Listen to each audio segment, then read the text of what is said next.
All right, guys. So I was just on Twitter or X and I saw this and I thought I would share it. It's very interesting. It is a relative ratings model, and you can see this graph which shows how strong each team is along with if they play better or worse against top competition. Now, obviously, we're still about a week away from the bracket reveal, the conference tournaments, the whole shebang. But the way that this graph looks, I really think it's easy on the eyes. It's very easy to digest and understand which really good teams are actually really good. And we're going to kind of go tier by tier. You can see the far right tier, the green tier, that would be the title contenders tier, the best of the best, strong enough to go the distance. That quadrant, that group of teams, which I pretty much agree with outside of maybe Auburn, those are teams you're going to be wanting to pick to the Elite Eight, to the Final Four, to win the national title. You've got UConn. I think I'm going to pick UConn to go very far, but I don't think, a back-to-back national champion's going to happen. But still, they're an Elite Eight, Final Four type team. Don't outsmart yourself trying to get an upset when you've got these really good teams and they're just easy picks. You can see Purdue. The narrative with Purdue coming back after losing to the 16 seed, we saw it with Virginia. I don't think Purdue is going to win the national title, but I think they're going to make a solid run to around the Elite Eight. And this graph would agree with me. Tennessee, I think, is a dark horse to win the national title. Arizona, I think, is going very deep after losing to a 15.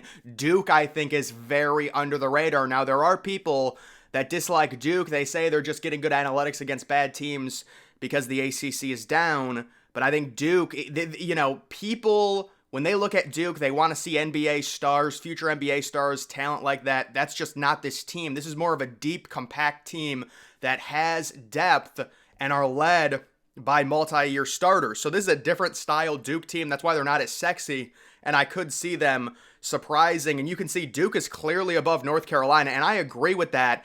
I've actually pondered possibly having North Carolina lose early and be one of my main upsets. The other team I'm really interested in possibly having lose is Iowa State. But you can see we're talking about Iowa State in a little bit. And then you can see also there is Houston, who I think Houston is hard because they're such a good defensive team. Their offensive upside is limited in terms of comparing them to really elite teams.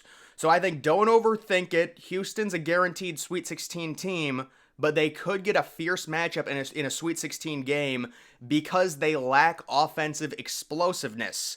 You can see teams that really aren't in any particular quadrant.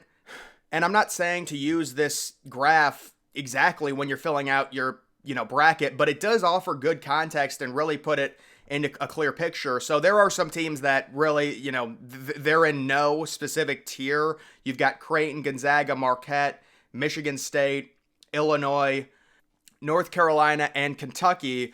Moving on to that top tier, you can see that is the high ceiling, low floor. So those teams possibly could make a very deep run, or they might lose in the first or second round. So you have Kansas, you have San Diego State. I think San Diego State's going to be done in the first round. I do think a team that basically fits this quadrant exactly is Florida. Florida has very high upside. They could also lose in the first round. I don't really think Clemson fits this. I don't see Clemson going deep. FAU, I would agree with, yes. They're the definition of this type of team. They could lose in an 8v9 game, or they could go to the Elite Eight. You do have Wake Forest, who's probably not going to make the tournament. Washington State, I would say I could see Washington State winning a game, but I don't think they have a ton of upside. Colorado State, I don't think they have a ton of upside. Nebraska, I think they win one game. Wisconsin, I think they probably lose in the first round. And then South Carolina, I don't love South Carolina. It'll be interesting if they're a 5 or a 6 seed. I guess we'll see. Potential Cinderella teams in the top left. So you can see this graph clearly likes 4 teams to possibly be Cinderellas. South Florida, that's not surprising at all. Appalachian State, UC Irvine, and Vermont. So Vermont's going to be a very low seed, and apparently they profile pretty well. You also do have right on the outside Richmond, and then also people probably surprised McNeese not involved there, although they're right next to the quadrant, but definitely aligns with possibly the line of thinking of picking South Florida to go to the Sweet 16, maybe Vermont with a crazy upset, Appalachian State in a 4v13 game is interesting, UC Irvine possibly in one of those 4v13 games as well, Grand Canyon also kind of within shouting distance, And then the final square at the bottom, it is the high floor, low ceiling. So these teams, normally higher seeds, they should win their first game, possibly their first two games, but they're not going to go deep into the tournament. It is Alabama. And yeah, so I think Alabama's going to go to the Sweet 16 and then be done just because their defense is so bad. But they have such a high explosive octane offense. I think they're going to overwhelm a team. If they are in a 5v12 matchup, a 4v13 matchup, they're going to overwhelm someone. I will say if they end up facing an Appalachian State or a UC Irvine, it could be a little bit interesting. You do also have Baylor. I think Baylor fits that perfectly. Baylor can make the Sweet 16. I really don't see the upside to make a deep run this year. BYU's another team. I think they win a game or two. I would agree. And then Iowa State, I think that's the team. If you're looking for a 15 over a 2, they would be the team to lose. And that is because normally when you're talking about a team like Iowa State who's not used to being a 2 seed, they don't have a good offensive efficiency. Those things go into play when you're picking a potential 15 over 2 upset. But again, it's very hard to predict. Who really knows? I mean, Arizona could lose for all we know. Again, it is what it is. And then also St. Mary's. So St. Mary's is a team I do think is going to win their first game, probably, depending on what seed they are, maybe a 6 or a 7 seed. And then, when it comes to this graph, it's not perfect. There's a bunch of teams that aren't in any, square or quadrant, as you can see.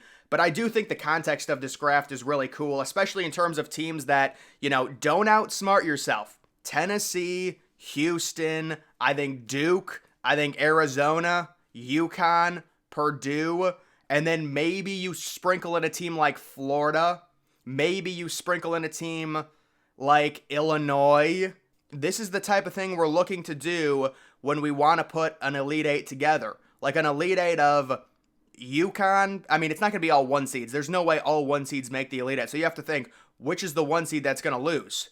Well, it would probably be Houston, honestly, or Purdue. It would be one of those two. Or maybe 2 1 seeds lose. I mean, it just depends. We really don't know what year we're going to have. It could be a crazy year where there's only 1 seed in the Elite Eight. But generally, I would say people get too obsessed with trying to predict upsets when in reality, even though it's boring, and trust me, I will be predicting upsets. I know it's entertaining. I've got teams like Florida on my watch list. I'm looking at UC Irvine. I'm looking at South Florida. I mean, South Florida could be an Elite Eight team. We saw FAU go to the Final Four. Who really knows? Florida could be a Final Four team. We'll see how these teams perform in their conference tournaments, but this is just an interesting graph to look at, and it's going to be updated, so this isn't like the final thing, obviously, with still a week left to play.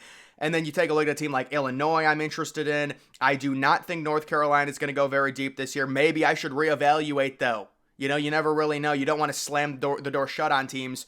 Kansas is another team. It doesn't feel like it's their year for Kansas. It just doesn't. Something has felt off about Kansas ever since the beginning of the season. They still had a very good year. They're still a top 15 team analytically, but it just doesn't feel like it's going to happen with Bill Self this year. They've had the worst year in a while, and that's remarkable considering they're still a really good team this year. They just have such an amazing basketball program. Kentucky, I just think, does not have enough defense. They're very similar to Alabama, It's just very hard. Now, you can say they have higher upside. Maybe they go on a crazy run because of their offense. They score 95 points. They outscore teams.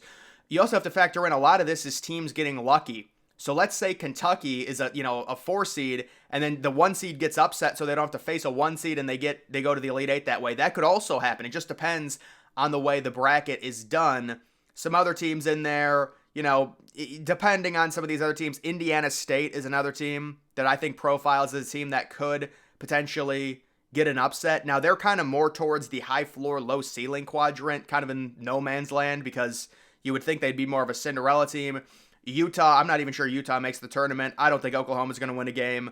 Texas Tech at this point, Texas Tech and TCU profile very similarly. St. John's, I think, St. John's has good analytics. They just have so many losses. St. John's is interesting. I don't know. Mississippi State, I think, is going to be not going to win a game.